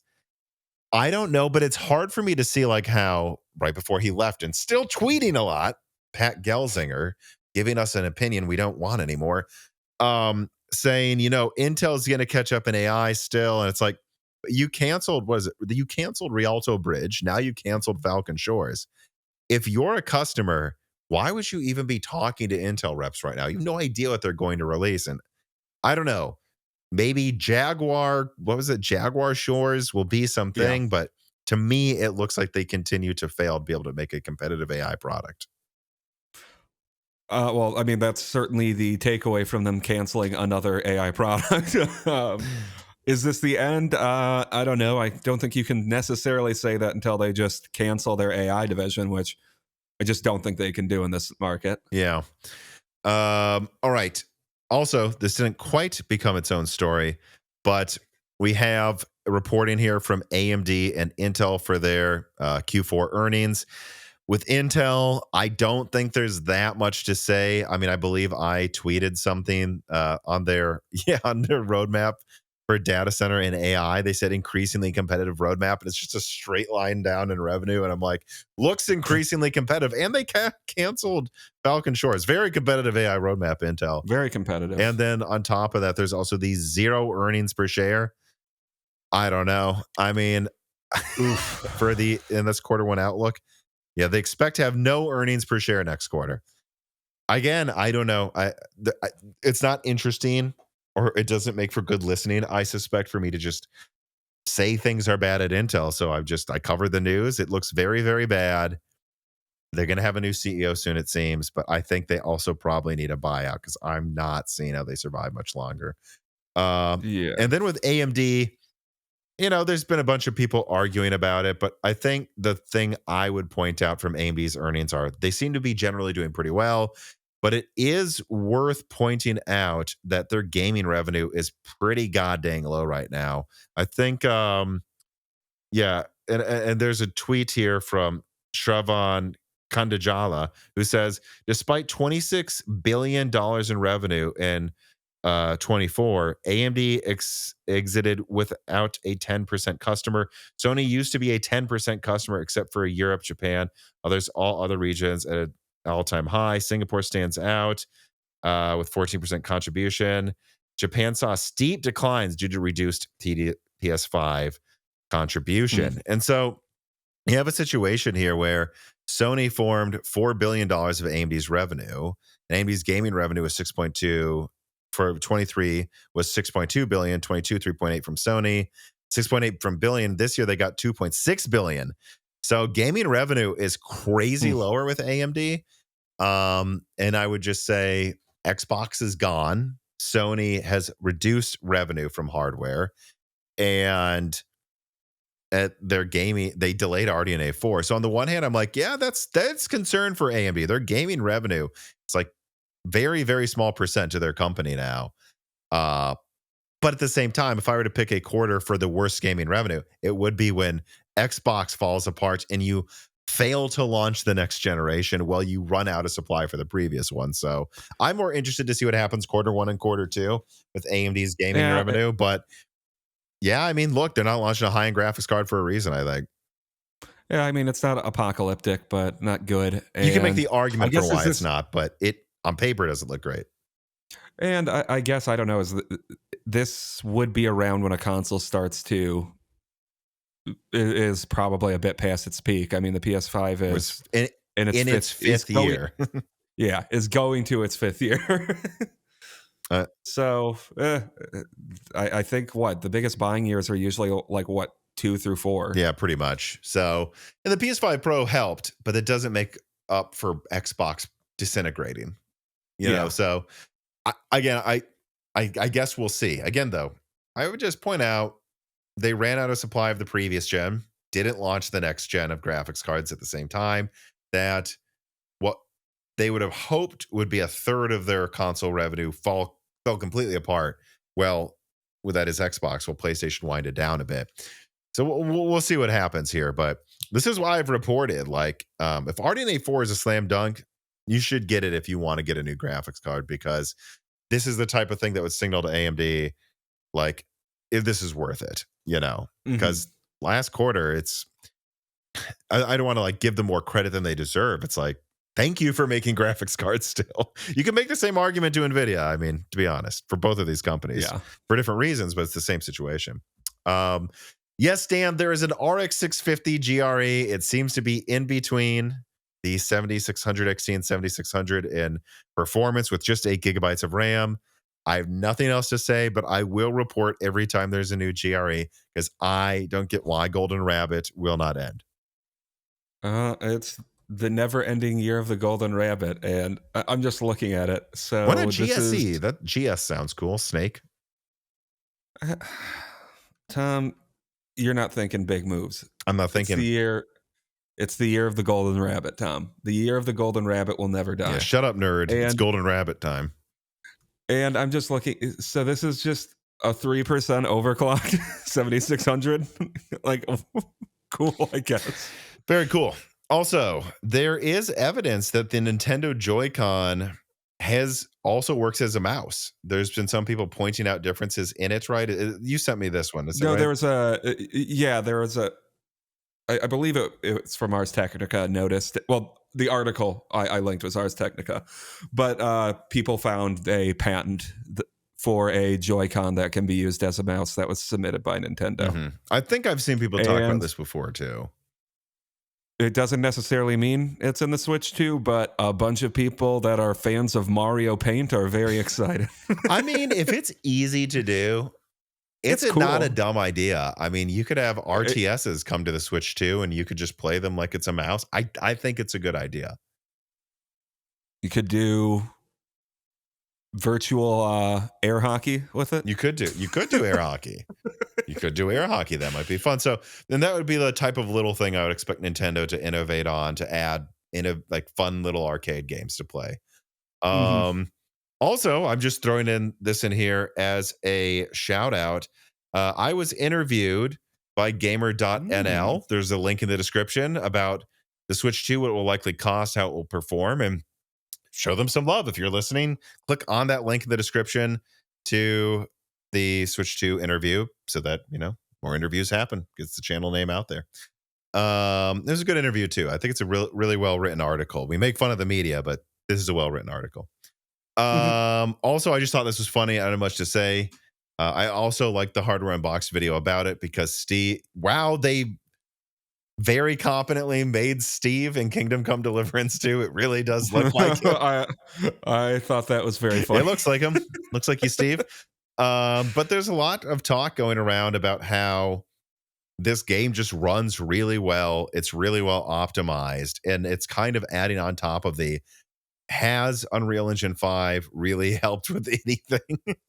And like this uses some older engine, but if you update it, it can work really well.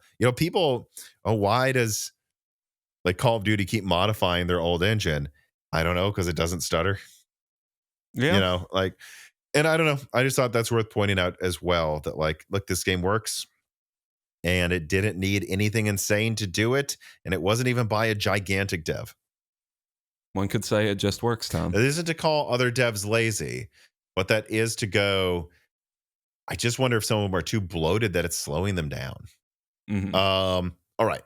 Karma Cry writes in, if Valve releases a SteamOS console, given it also works as a full PC, what of these three broad options do you think is most likely to occur? Right. So he's saying Valve releases a SteamOS home console. You can also use it as a full desktop.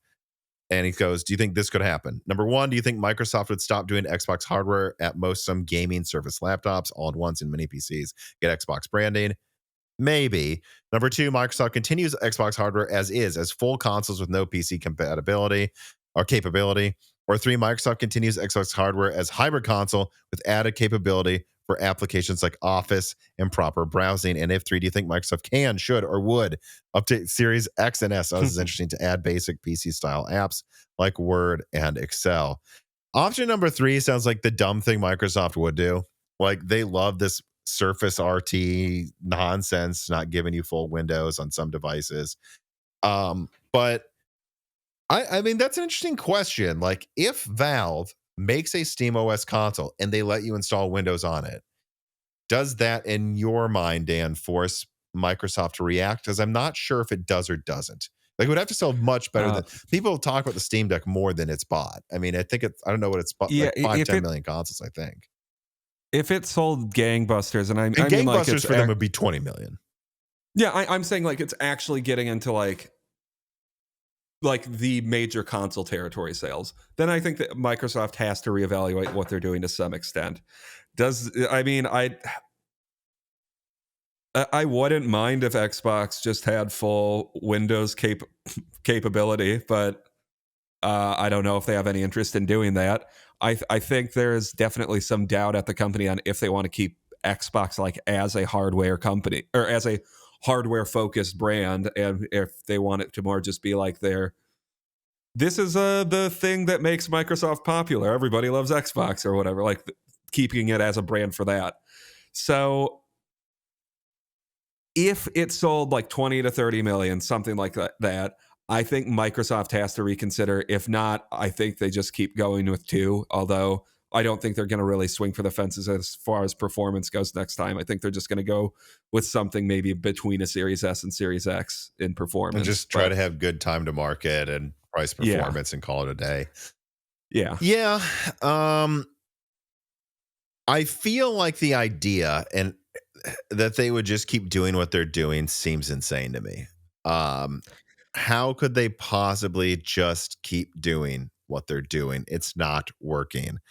At the same time, they say they're making another console, so could just be. I think we get at least one more Xbox console. Yes.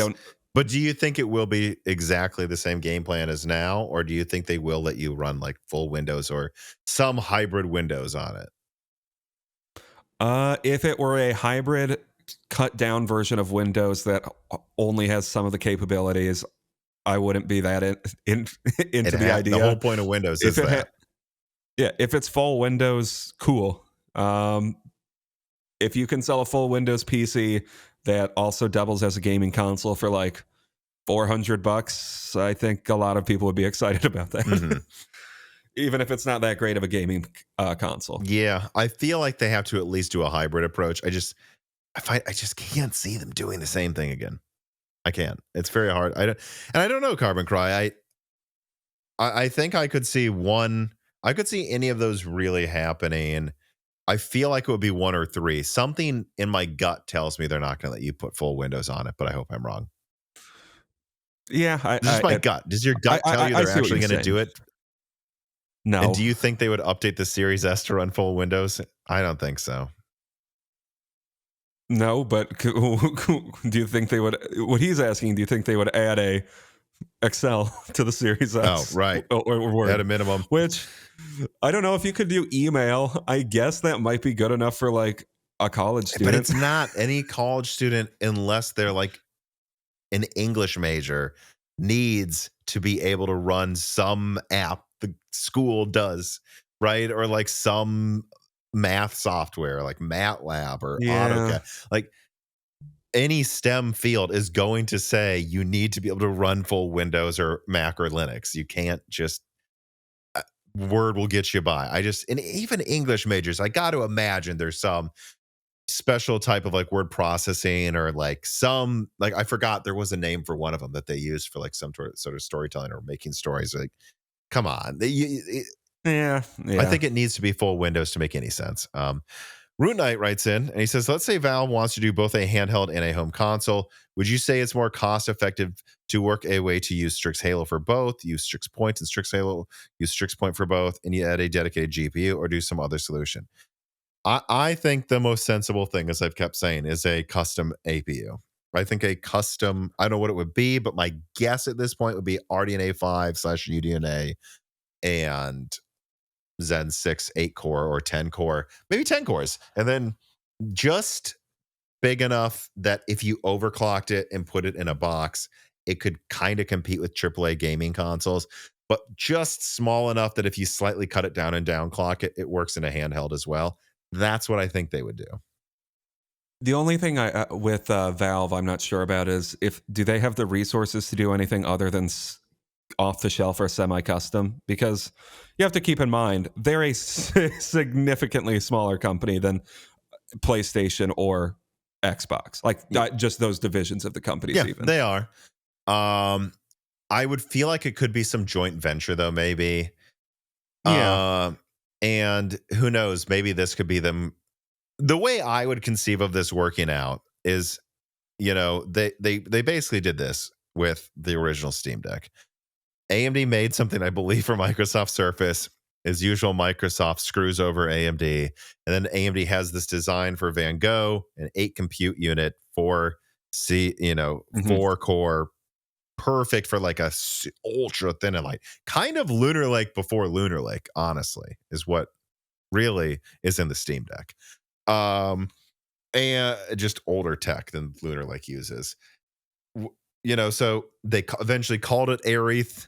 They said it was custom. It wasn't really. They probably did slight tweaks for voltage and whatever they needed for a handheld and changed the name a little bit with custom software. What I would Mhm. guess would happen is AMD, we know, has Medusa Halo, Medusa Range. I don't know what it's called for laptop, and Medusa Point. And then presumably there's still some monolithic little Medusa. I would feel like what you would do if you're Valve is you'd go in and say, so, all right now, Medusa is going to be 12 big cores, 16 compute units, you know, and then you're working on Little Medusa, and Little Medusa is planned to have like 8 compute units or 10 compute units and, 4 plus 4, 4 big, 4 little cores. What could we do to convince you to make it only 8 or 10 Zen 6C cores and then also go from like 10 compute units to 12 or 16? Like, what Mhm. can we do? Less infinity cache or no infinity cache compared to the other one. But like, what can we do to convince you to like make the CPU this way, this that way, so it's for the handheld? And then it's a custom APU that eventually some variant of it is sold on laptop. Like, that is what I would conceive of working out for Valve if they're serious, which I've been told they're serious about this. Eh, yeah, I guess I see that. Like, but and then though, do you think they would just use that? Like, to Root Knight's question, do you think they would just use that for both, or do you think they would want to have two semi-custom designs? Or because I don't know if I don't think that's enough for like an actual home console. I think it is. Why not? You did Let's say okay. it's 16 compute units, RDNA 5. I mean, what they have now is. Yeah, I mean, yeah, 16. I guess that would be weak compared to like the PS5, but it might not be that But what if weak. you push it to like 3 gigahertz on desktop or something? Like, what if this thing manages to be 30% faster still in gaming than like Strix Point? Or Mm. even 10, even 20%. I mean, this thing can do 1440p to a degree. I don't know. I feel like, put a little bit of infinity cache in there. I think you could manage something that games feels a little bit like a PS5, and then it's $300. I think that would sell well. But yeah, I Yeah. don't know. Maybe they would want it. My suspicion is they will go from 8 compute units to 16 of a newer generation anyway. So could they then make a 32 gigabyte one? Why? Don't you need volume before you need high performance? Like, as long as you're sure it can run every AAA game 1440p medium with FSR 4 turned on, you know, Yeah, I suppose if it's still like a proof of concept, like you want to hit maybe. $300 and get volume. And again, remember, Dan, they're partnering now with Lenovo to make their own SteamOS devices. Like, someone else Mhm. can make the Strix Halo $1,000 gaming device and sell it in bulk. Why should Valve be the one to make the expensive one when their goal is volume? So that's my Yeah. opinion. Yeah, I mean, that makes sense. But I think they'd use Strix Halo? No, right? That one's right out. No, not that one. Especially not for a handheld. No, I don't. Yeah, I don't think so. I think it'd be custom. I think it'll be some degree of custom. And if it's not, Mhm. it will be like a special edition binning of an existing APU. I don't see them going with like a Halo design. That'd be really expensive. Mhm. All right. Well, that is going to do it for this episode. That is all of these stories we had to cover today. I guess, Dan, any final words? No, I don't think Okay. so. Well, my brain almost broke right there, as you saw in front of you all. But remember, please subscribe to the Moore's Law is Dead YouTube channel and ring the bell button. There'll be a ton of new Zen 6 leaks and other leaks as well that I'm working on coming out very soon. You're going to want to see those. And also, please like the video, share the video, comment down below for the algorithm. Give us a review on Apple Podcasts for Broken Silicon. Subscribe on your podcast app of choice as well, and give us a review there. That helps spread the content to people that might not just look for this on YouTube. And then also, please join us on Patreon. Like I said in the live stream, like, I have been talking to multiple AMD sources to create what Medusa Point looks like before other people could show you, and paying someone to render it. That costs money and a lot of time. So consider joining the Moore's Laws at Patreon. We just had a new die shrink come out ranking GPUs and explaining the GPU hierarchy chart on Moore's Law is dead.com. I think it's one of our better die shrinks, actually. And then you also get access to hundreds of those, the Discord at the lowest tier, You can get early ad-free access to Broken Silicon at the proper tier, and thank you in the credits. And so tons of stuff there, but please support us on Patreon if you like the content, because, this isn't just live streaming me reading an article. This is actually a lot of work that goes into the stuff here.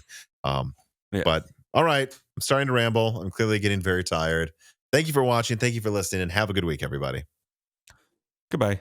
This podcast was brought to you by the YouTube channel and website Moore's Law is Dead. Moore's Law is Dead and Broken Silicon are trademarks of their creator, Tom. That guy is me, and I am indeed the creator, editor, writer, and showrunner of Moore's Law is Dead podcasts, videos, articles, and other media. However, it's not just me. Moore's Law is Dead is a team, with Broken Silicon co-hosted by my brother Dan, audio editing by Gerard Cortez, renders being done by the industrial designer Jean-Philippe Clermont, and special assistance is also provided by Carbon Cry and Carrie No Sugata as well. Find all of our information at www.mooreslawsdead.com on the About/Support page. In the event you do want to hire me for consulting work, hire Gerard for audio work, hire Jean-Philippe for industrial design work, or you're interested in working with Carbon Cry or Carrie No Sugata as well. You can also find our long-term sponsors on that page if you want to show them some love for putting food on our tables. Or you can also mail us some love. You can send letters or hardware donations to the following address: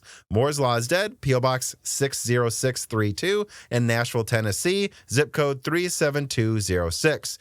Although, to be honest, the best way to show Moore's Law is Dead some love is to support us on Patreon. Patrons are what makes Moore's Law is Dead content truly possible. Every month, and really every day, depending on who you're talking about, me, Gerard, Dan, and Jean-Philippe are working tirelessly to provide a steady stream of content that we could not keep doing unless we knew the work was possible without being reliant on sponsors dictating every little thing we put out. Don't get us wrong. We love our sponsors, but we love directly working for you, our fans, much more. If you have any extra money, even a couple free dollars a month, consider supporting us directly on Patreon. Those couple of monthly dollars will get you access to the exclusive podcast Die Shrink, voting on subjects of future podcast episodes, the ability to ask guest questions, and of course, access to the Moore's Law is Dead Discord full of like-minded people who I am sure would love to meet you. I am one of them. Additionally, higher tiers get access to early, ad-free episodes of Broken Silicon,